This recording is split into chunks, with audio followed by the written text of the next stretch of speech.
No sabíamos y hablamos unos temas extraordinarios. Hoy estamos hablando sobre, nos preguntamos.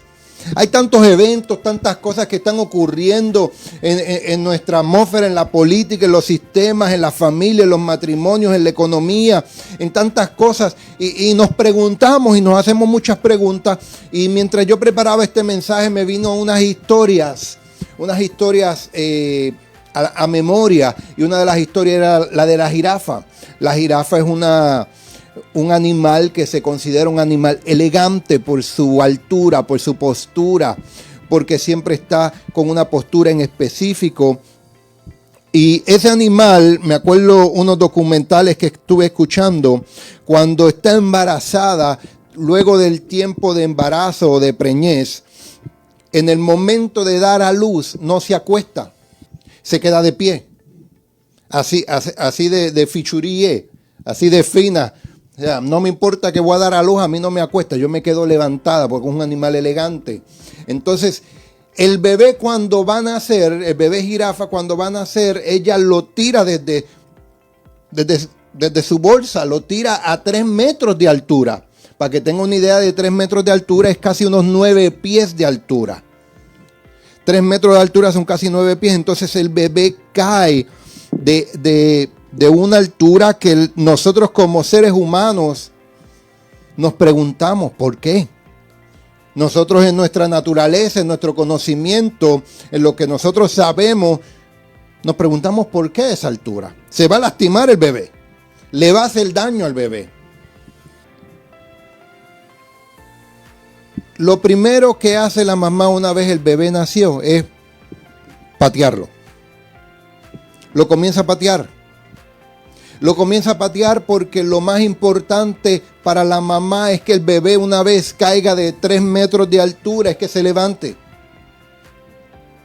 Entonces es cuando nosotros comenzamos a entender y ver que la naturaleza misma nos habla de las grandezas de Dios, que la naturaleza misma nos deja saber cómo debemos ser a veces como padres. Entonces la madre jirafa sabe que si el bebé no se levanta, acabado de nacer, no podrá caminar. En eso, el bebé jirafa, acabando de nacer, lo que hacía era temblar sus patitas y pateándolo hasta que lo levantó y al final ya se pudo estar sobre sus patitas. Síganme en esta introducción porque es importante. Una vez el bebé está sobre sus patitas, la mamá jirafa, ¿sabes qué? Lo vuelve a empujar y lo vuelve a tumbar. Entonces es donde nosotros no entendemos por qué primeramente lo tira de 3 metros. Una vez cae ya lastimado, nosotros en nuestra mentalidad lo empieza a patear. El bebé se levanta y una vez se levanta vuelve y lo empuja para que se caiga. Hay unas enseñanzas tan extraordinarias. Y es que una vez lo cae, porque la madre no va a perder su postura, su posición y lo que necesita ser necesario para que ese bebé caiga y despierte. Es que cuando lo patea es que necesita que se levante porque sabe que si no se levanta no podrá caminar. ¿Sabe por qué lo empujó después? Para que se recuerde cómo levantarse. No sé si me están siguiendo todavía, pero vamos hacia allá.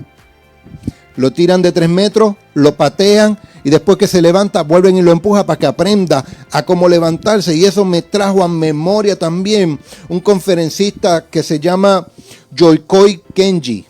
Yokoi Kenji, a lo mejor lo han escuchado, un conferenciante japonés y colombiano juntos. Es donde él estaba describiendo en una entrevista, lo extraordinario que es Japón. Él estaba hablando lo gran organizado, los avances tecnológicos, que viven más tiempo, tienen mucho orden, andan en paz. Es uno de los lugares en el mundo con menos criminalidad registrado, pero también hablaba y decía que es uno de los lugares con mayor tendencia de suicidios. Espérate, Kenji, me estás diciendo a través de esa entrevista que el lugar más seguro, que el lugar con más avances tecnológicos, el lugar con más orden, es el lugar también con más tendencia de suicidios. Suena contradictorio. escuchando esta entrevista, está explicando que el exceso de tendencias de suicidio es por el exceso de paz. Esto es importante para lo que estamos viviendo en un tiempo como este. Esto es importante para un tiempo nuevo. Los cambios, las transformaciones. El exceso de paz trae tendencias de suicidio. Después podemos hablar sobre ese estudio porque yo me metí y lo busqué. Yo por un momento no lo creí. Y entonces ahí es donde su mamá, entendiendo que Kenji a una temprana edad estaba teniendo pensamientos de suicidio porque culturalmente hay una tendencia a eso, él lo mandó a Colombia. Lo mandó a tener problemas, lo mandó a tener circunstancias, lo mandó a vivir conflictos. Porque en ese momento cuando llegó a Colombia empezó a vivir caos. Empezó a vivir problemas, empezó a vivir crisis. Y él explica en la entrevista que cuando él llegó a Colombia, él dejó de pensar en los pensamientos de muerte y comenzó a pensar en que no puede perder su maleta, en dónde va a conseguir transporte, en cómo se va a mover, las limitaciones y los problemas de idiomas y lenguaje, en cómo se va a culturalizar la cultura, volverse parte de él. Y entonces empezó a tomar sus pensamientos de muerte, los puso, los arrinconó a un lado y le dio prioridades a las soluciones que tenía que solucionar, valga la redundancia, porque estaba viendo un cambio de cultura, de tradiciones, de pensamientos, de lenguaje.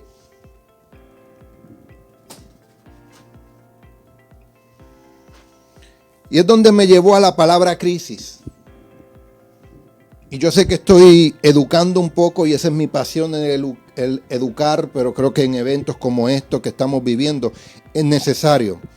La palabra crisis, ojo acá, dice que uno de sus significados es un cambio profundo y de consecuencias importantes en un proceso o una situación.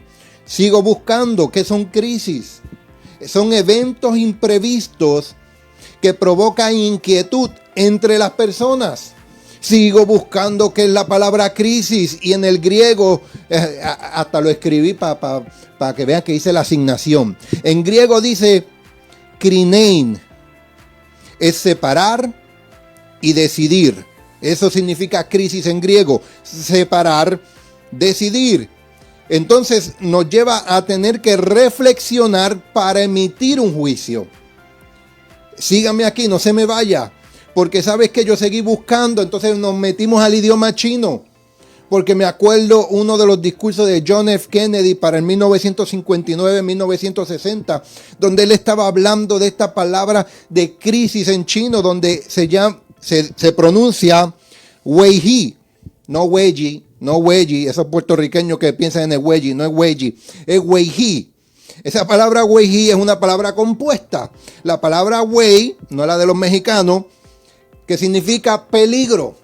Y la palabra He, que significa oportunidad. Entonces, para los chinos, en ese lado del mundo, esa palabra Weiyi no es nada más que simplemente entender que hay oportunidades que surgen de los peligros, oportunidades que surgen de los problemas, oportunidades que surgen del peligro, oportunidades que surgen de una crisis. Entonces tú y yo que estamos viviendo unos eventos de un tiempo nuevo, no es para maldición, no es para fin, sino para entender que hay unas oportunidades en estos tiempos. Es que nos tenemos que ser movidos, tenemos que ser agitados, sacudidos por los eventos para que nosotros podamos ver qué es lo que está ocurriendo a nuestro alrededor. ¿Por qué tenemos estos pensamientos cuando podemos ver otros pensamientos? Cuando llevaron arquitectos y constructores de Latinoamérica para Japón. Esto fue otro documental que yo vi. Allá ellos se sorprendían en Japón en cómo nosotros los latinos y los hispanos teníamos la habilidad, la destreza de poder resolver problemas con simpleza. ¿Sabe por qué? Pregúnteme por qué.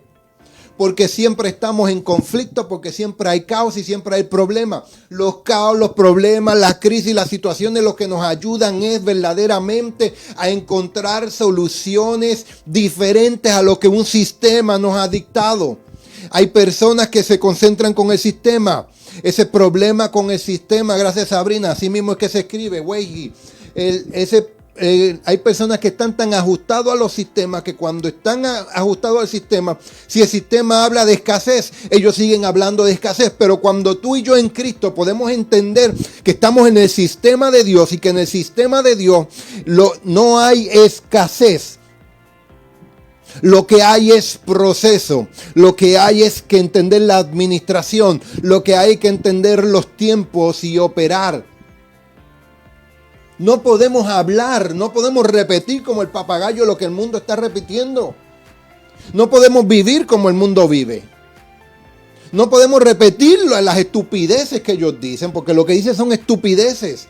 Cuando tú y yo estamos en Cristo, cuando tú y yo estamos en el reino, cuando tú y yo podemos entender que de nuestra vida tú y yo no tenemos el control, sino que es Cristo, y no habrá justo desamparado ni su simiente que mendigue pan. Entonces tú no puedes estar hablando de escasez. Tienes que ser un buen administrador de lo que tú tienes. La situación de escasez de gasolina que se está viviendo en este momento, en esta parte del mundo, por causa del huracán, es real. No se puede negar ni se va a negar. Oh, mi Señor proveerá. No, papadito, sí, el Señor va a proveer, pero tu responsabilidad es ser buen administrador. Por eso es que yo le dije a la iglesia, no, quédense en su casa, porque mi deber y mi responsabilidad es cuidarlos, enseñarles, guiarles a cada uno de ustedes. Yo hubiera querido, yo llamé hasta el hotel y verifiqué si todo estaba bien. Todo estaba bien, todo estaba en orden, pero si hay un momento en que tenemos que ser por esta semana buenos administradores, tenemos que serlo.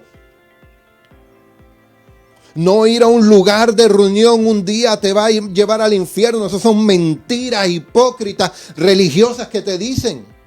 No te vas a ir al infierno si no vas un día a una reunión, por amor a Dios. Estás siendo buen administrador. Las personas que no tienen vehículo, no tienen transportación, no tienen... ¿Qué? Vamos a tener una mente amplia, vamos a poder entender. Entonces, ¿qué es lo que hacemos cuando nos tiran de 3 metros? ¿Qué es lo que tú haces cuando sientes que alguien te empuja con violencia de 3 metros? ¿Qué es lo que tú haces? Porque nos preguntamos esto. ¿Qué es lo que hacemos cuando nos patean a veces las personas que amamos? Oh, porque eso no te lo van a decir. Yo estoy en mi casa, así que espérate, yo puedo fluir con tranquilidad, no tengo tiempo límite, aunque soy prudente con el tiempo. ¿Qué hacemos cuando las personas que nosotros amamos nos patean? ¿Qué es lo que nosotros hacemos? Nos preguntamos el qué hacemos cuando después de eventos y circunstancias vienen a atormentar nuestra vida, que no hay solución, que no hay salida. ¿Qué es lo que hacemos? ¿O qué es lo que hacemos cuando crees que estamos en crisis? Que es una crisis interminable, que tal vez pensamos que es el fin. Traté de traer un mensaje balanceado, enfocado. Tenemos personas de Europa, Sudamérica, Puerto Rico, Estados Unidos. Y todos de alguna manera político, económico, cultural, tradicional, atmosférico, de alguna manera todos estamos en el mismo bote. Y por eso Dios ha llamado a la iglesia un tiempo nuevo. ¿Qué es lo que hacemos? Lloramos, nos quejamos, hacemos perretas, nos justificamos, le echamos la culpa a alguien más. Porque entonces ahora la escasez de gas se le quieren echar la culpa al gobierno, no es culpa del gobierno.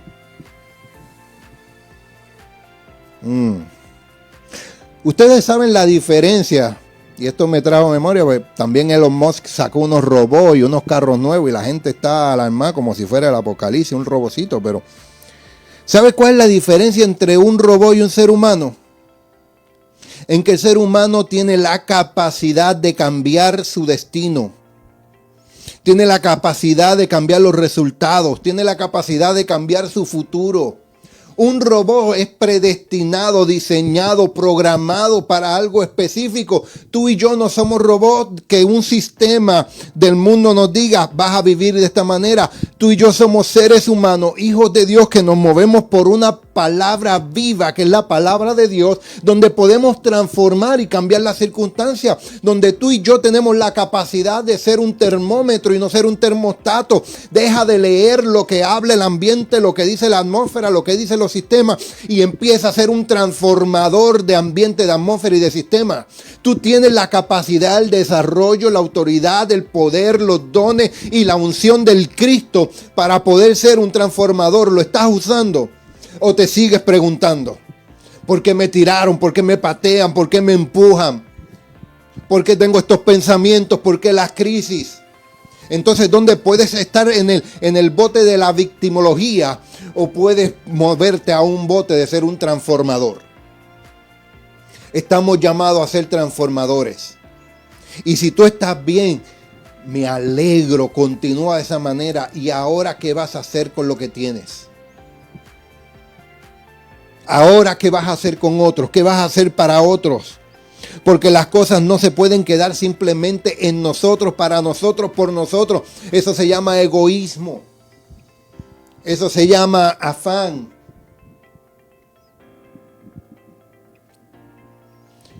Cuando te tiren de 3 metros,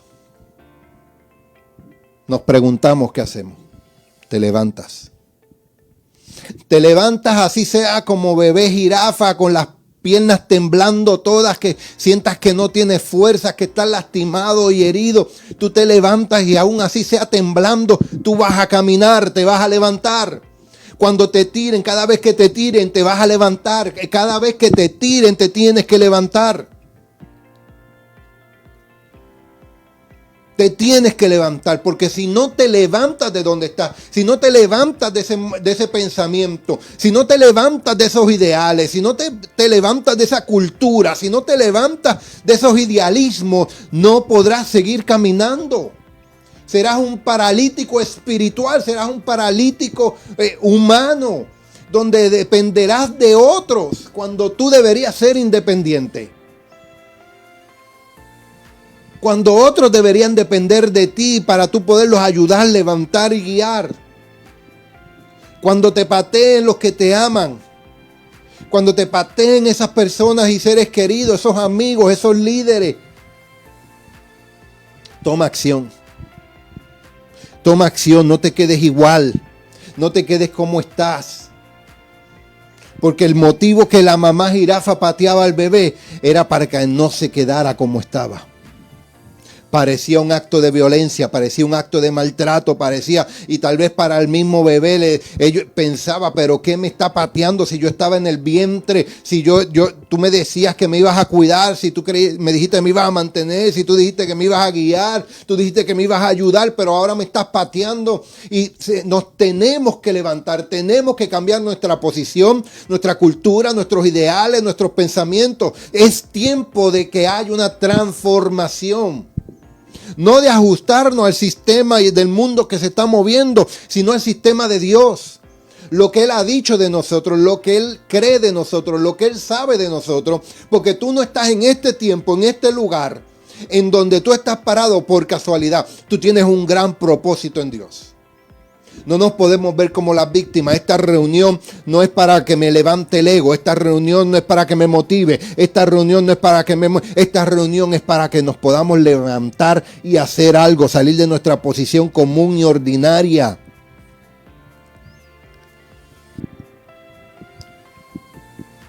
Cuando llegue el caos, cuando lleguen los problemas, es el momento de enfocarte. Lo he dicho antes y lo voy a seguir repitiendo. La vida no es el destino. La vida es el viaje. Y hay personas que de alguna manera u otra piensan que es el fin. De alguna manera u otra, personas han pensado que la condición de salud es la que van a tener y es la que tienen. Que la condición financiera es la que tienen y que no van a salir de esa. Que el matrimonio dañado que tienen no van a salir de esa. La vida no es el destino, la vida es el viaje. Y cuando vienen los caos, cuando viene el problema, es el momento de enfocarte. ¿Enfocarte en qué? Porque es la parte difícil y la que no nos enseñan. Enfócate, enfócate, enfócate. Yo no quiero que tú te enfoques hacia donde tú vas. Yo quiero que tú te enfoques por qué comenzaste. Espérate, que eso le cambia la mitad de los mensajes a los predicadores motivadores. Yo no quiero que tú te enfoques hacia donde tú vas, porque el destino no es la vida, es el viaje. Yo quiero que tú recuerdes el por qué te montaste en este viaje. ¿Por qué tú decidiste casarte con tu esposo o con tu esposa? ¿Por qué tú decidiste tener un hijo? ¿Por qué has decidido criarlo, mantenerlo, guiarlo? ¿Por qué has decidido tener cambio de alimentación? ¿Por qué? Dejemos de estar pensando tanto en lo que nos falta y empezamos a entender y enfocarnos en por qué comenzamos. ¿Por qué comenzaste la empresa? ¿Por qué fue que ahí está tu pasión? El por qué decidí yo enamorarme de mi esposa. ¿Por qué yo decidí enamorarme de mi esposo? No vas a vivir de eso, pero eso te ayuda a enfocarte para continuar hacia adelante. ¿Alguien me está entendiendo acá? ¿Alguien puede decir amén? Porque hay muchas personas que comienzan un negocio, comienzan una empresa y la sueltan. ¿Sabe por qué? Se desenfocaron, se olvidaron del por qué. Si tú te enfocas en el por qué, si tú te enfocas hacia dónde y cómo Dios te va moviendo, créeme que te mantendrás enfocado y motivado, disfrutando del viaje, donde será tal vez como un roller coaster. Habrá momentos que estarás abajo, pero subirá. Habrá momentos que dará vuelta de 360, pero llegarás al destino con éxito y con bendición. Y si aún no te acuerdas, métete en intimidad con el Padre para poder entender desde tu interior el propósito. No estoy hablando de tu propósito, tú tienes una asignación, pero es el propósito de Dios. Hay una diferencia entre asignaciones y propósito. Porque por ahí se escucha tu propósito, que hay mucho propósito diferente. No, papadito. Hay un solo propósito, una sola vida, un solo camino, una sola palabra y es Cristo Jesús. Ahora, tú y yo tenemos una asignación sobre la faz de la tierra para que se cumpla el propósito. Por eso es que Dios le dijo a Jeremías, desde antes del vientre de tu madre yo te había conocido, nos vimos cara a cara, yo deposité una asignación en ti, poderes, dones, unción, autoridad. Versión Mojica habla hoy. Levantémonos, dejemos de estarnos preguntando tanto y comencemos más a accionar. Cuando llegan esos momentos de crisis, tenemos que entender que es un tiempo nuevo. Tenemos que entender que es el momento de oportunidades. El momento de manifestar en espíritu y en verdad el Cristo, el espíritu del Cristo que tenemos dentro.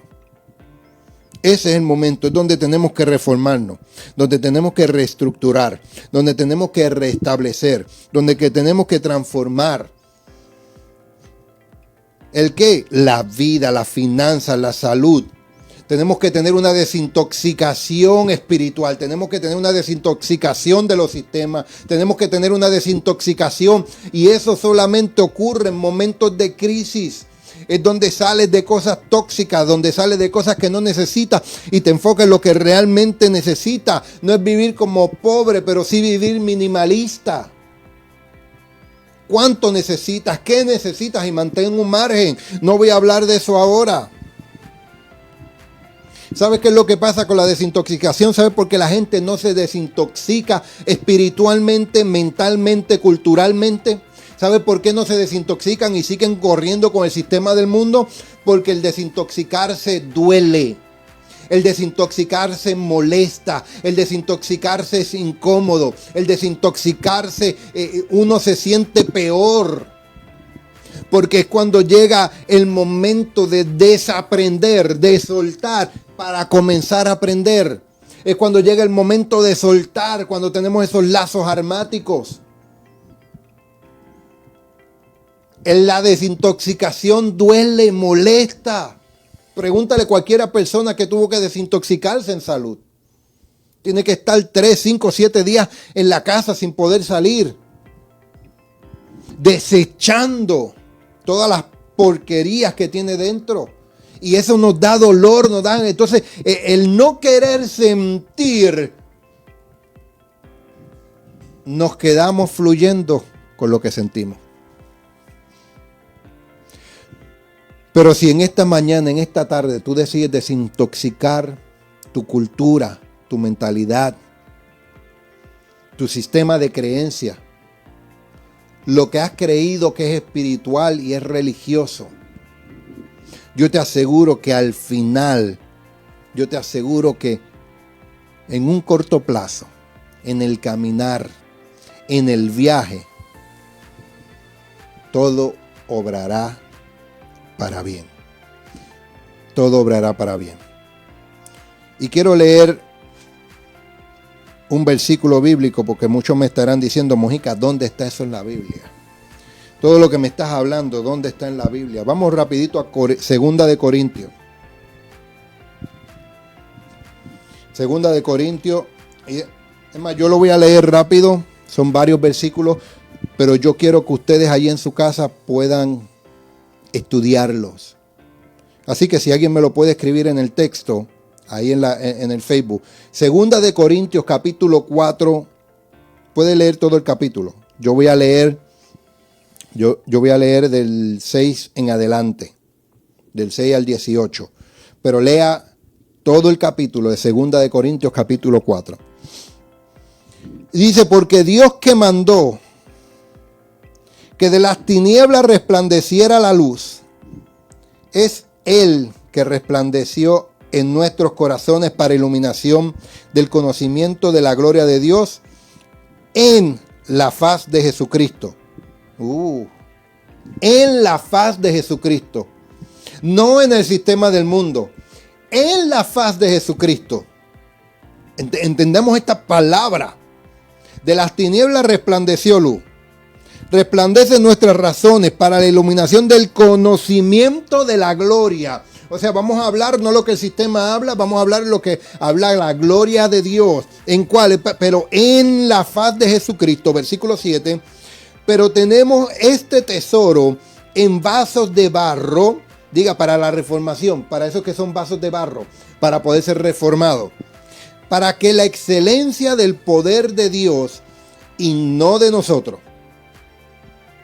Todo lo que vivamos, iglesia, es de Dios y no de nosotros.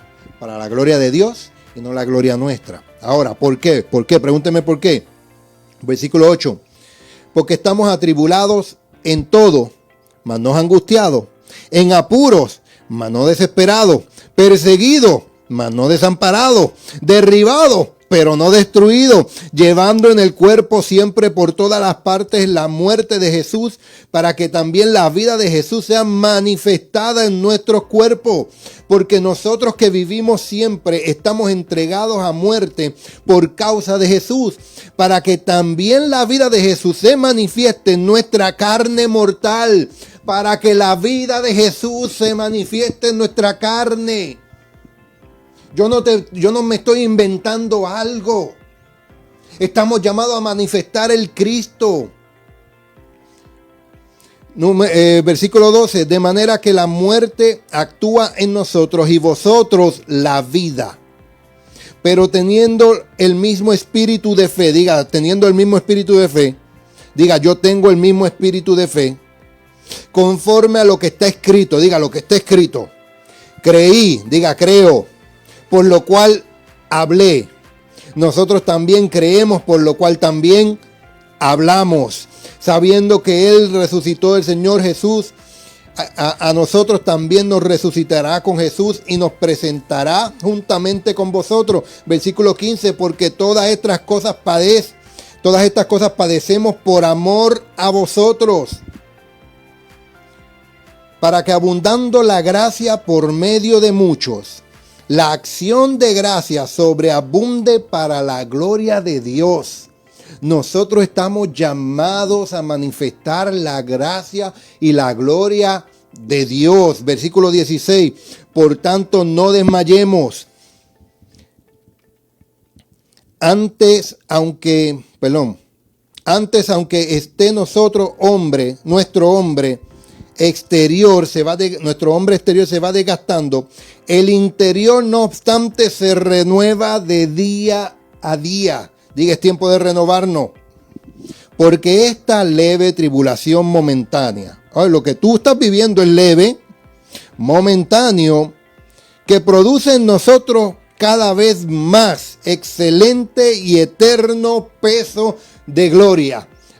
Cuando tú comienzas a empezar a entender que la tribulación momentánea que estás viviendo, lo que está diseñada para manifestar un mayor excelente peso de gloria, tus pensamientos ya no pueden ser como víctimas, sino tus pensamientos y tu vida tiene que ser la imagen misma del Cristo viviente sobre la faz de la tierra.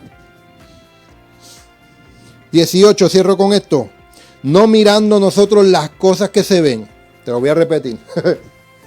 18. No mirando nosotros las cosas que se ven. No mire las cosas que se ven, sino las que no se ven. Mira las cosas que no se ven, pues las cosas que se ven son temporales, pero las cosas que no se ven son eternas. Alguien puede decir amén a eso. Alguien puede decir, esto es una buena palabra. Esto es una buena palabra. El mensaje de hoy de que nos preguntamos, esta es tu respuesta. Segunda de Corintios capítulo 4. Léelo 2, 3, 4 veces hasta que se te haga rema. Hasta que podamos entender, hasta que entienda que Cristo está en nosotros y que nosotros vamos a manifestarlo en la faz de Cristo. Esto no va a poder ser en la faz de la tierra. Esto va a ser en la faz de Cristo, mundo espiritual, y que lo manifestamos en lo natural. Y cierro con esto. Vamos a Filipenses, capítulo 4. Ahora sí, después de esta ya oro y nos retiramos. Capítulo 4, versículo 4. Filipenses capítulo 4, versículo 4. Regocijaos, regocíjate, regocíjate. ¿Cómo se puede hacer eso? Pablo lo dijo. Filipenses capítulo 4, versículo 4. Regocijaos en el Señor siempre. Otra vez les digo, regocijaos. Regocijaos en el Señor siempre. Regocijaos. ¿Sabes por qué lo resalta Pablo de esa manera? Porque estoy seguro que la iglesia de Filipo estaba viviendo un evento donde él le dijo, regocijaos en el Señor. Y la gente dijo, sí, si él supiera la que yo estoy viviendo. Y le dijo, hey, regocijaos. Regocijaos, muchacho, regocíjate, despierta, alégrate, enfócate, levanta tu mirada, mira a tu alrededor, date cuenta que estás rodeado de ángeles, date cuenta que Dios está supliendo, date cuenta que te estás levantando cada mañana, regocijaos en el Señor. Tienes que levantar tu vista, cambiar la perspectiva, entender un poco más. Vuestra gentileza sea conocida de todos los hombres. Vuestra gentileza que sea conocida. Alégrate, regocijaos y que la gentileza se vea. No seas un religioso más. Sé un Cristo en el lugar de trabajo. Sé un Cristo en la comunidad. Sé un Cristo en la familia. Yo no sé a cuántas personas yo he llamado y le he escrito esta semana que necesitan. Y ando encima de ellos. Y pasa 1 o 2 días y vuelvo y le tiro encima de ellos. Yo tengo que demostrar el Cristo. Este no soy yo, esto no es mi ego, esto no es. Es la gentileza. Vuestra gentileza sea conocida. Por eso es que la Biblia dice que esta palabra se predicará por testimonio, por experiencias, por acciones, decisiones que tú y yo vamos a tomar diarias. Versículo 6, por nada estéis afanosos, si no sean conocidas vuestras peticiones delante de Dios en toda oración y ruego con acciones de gracia. Yo se lo he estado recordando a la iglesia. Es momento de dar gracias, es momento de celebrar, es momento de dar gracias. Esta clave Dios se la dio a Josué. Celebran antes de que entren a atacar. Alégrate, celebra y da gracias por la victoria que vas a tener antes de ir. Ah, sí, porque claro, después que yo tengo mi tanque de gasolina, después que yo tengo la luz, después que yo tengo el internet, después que yo tengo los recursos, después que se ganó la batalla, después que yo tengo la salud, ahí es fácil celebrar. Ahí es fácil dar gracias, Señor, gracias, Señor. Oh, sí, yo creí. Con noticias del ayer, cualquiera celebra. ¿Por qué tú no celebras y das gracias ahora? Ahora cuando hay cambios, ahora cuando hay eventos, ahora cuando hay circunstancias, ahora cuando te preguntas. Este es el momento de que tengamos acciones de gracias. Versículo 7, y la paz de Dios que sobrepasa todo entendimiento guardará vuestros corazones y vuestros pensamientos en Cristo Jesús. Guarda los corazones y guarda los pensamientos. Y versículo 8 para orar. Por lo demás, diga por lo demás, haga así con la mano, por lo demás, hermanos, todo lo que es verdadero, todo lo honesto, todo lo justo, todo lo puro, todo lo amable, todo lo que es buen nombre, si hay virtud alguna, si algo digno de alabanza, en esto pensad. Ay, no, ya después de eso no hay ni que orar. Yo te lo voy a repetir para aquellos que no tienen Biblia, lo puedan escuchar nuevamente. Porque cuando nos preguntamos, ¿por qué nos tiraron? ¿Por qué nos patearon? ¿Por qué nos volvieron a empujar? ¿Por qué está el tiempo de caos? ¿Por qué el momento de crisis? Acá. En la paz de Dios que sobrepasa todo entendimiento, guardará tu corazón, guardará tu pensamiento en Cristo Jesús. Porque lo demás, hermanos, todo, diga todo lo verdadero, todo lo honesto, todo lo justo, todo lo puro, todo lo amable, todo lo que es bueno, de buen nombre, si hay virtud alguna. Si hay virtud alguna, si hay vida alguna, si algo digno de alabanza, en esto pensad. ¿Qué tenemos que pensar cuando tenemos nuestras preguntas, cuando tenemos nuestra duda? ¿Qué debo pensar? En todo lo justo, lo verdadero, lo puro, lo amable, todo lo de buen nombre, con virtud. ¿Algo más? ¿En algo más tenemos que pensar? Dios guardará nuestro corazón, nuestro pensamiento. Demos testimonio, manifestemos la gentileza y hagamos lo que Dios pide. Hagamos lo que Dios corresponde. Hagamos lo que... Déjenme poner la musiquita para aquí para orar con ustedes. Gloria al Señor. Ese tipo de pensamiento va a transformar. Ojo acá.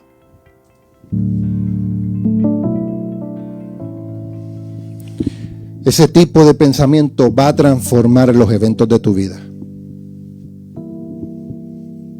Ese pensamiento va a cambiar la perspectiva. Ese pensamiento que tú tienes va a levantar a otros. Esos pensamientos que tú tienes va a guiar a otros. Esos pensamientos que tú tienes va a ayudar a otros.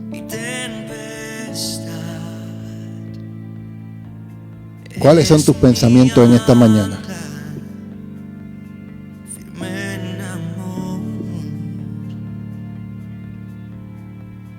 Porque la Biblia dice: yo pongo delante de ti la bendición y la maldición. Yo te ruego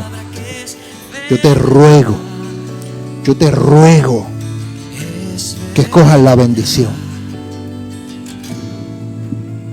Tú decides qué creer. Tú decides qué vivir. Tú decides qué acción tomar. Pensamientos de bien y no de mal.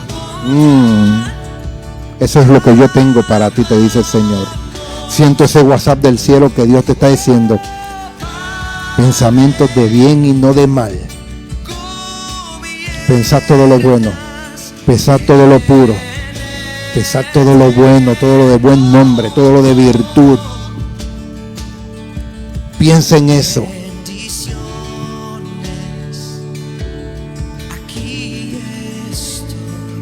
Porque la manera en que tú y yo pensamos y nos veamos, que creeremos su palabra y accionemos, vamos a manifestar la gentileza. Y nos daremos cuenta que cuando nos tiraron de 3 metros de altura, que nos empujaron con violencia, era porque era un tiempo de salir de donde estábamos. Y aunque nos dolió la caída, aunque nos dolió ese evento, aunque nos dolió lo que aconteció, es que teníamos que salir de donde estaba porque ya era muy pequeño para lo que Dios quería hacer con nosotros. Era muy pequeño. Hemos tenido personas alrededor que nos han pateado con violencia. Es porque tenemos que entender y creer y saber de que no nos podemos quedar en el suelo. Es un tiempo de levantarte, es un tiempo de resplandecer, es un tiempo de cambiar de posición en la tierra y elevarte. Y aunque vuelvan y te empujan y vuelvas y caigas, tú tienes que entender que no se te puede olvidar cómo levantarte.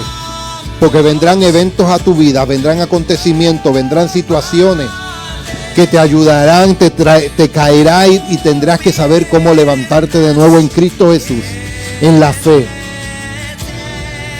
Tener mucha paz, tener todo tranquilo, fríamente calculado,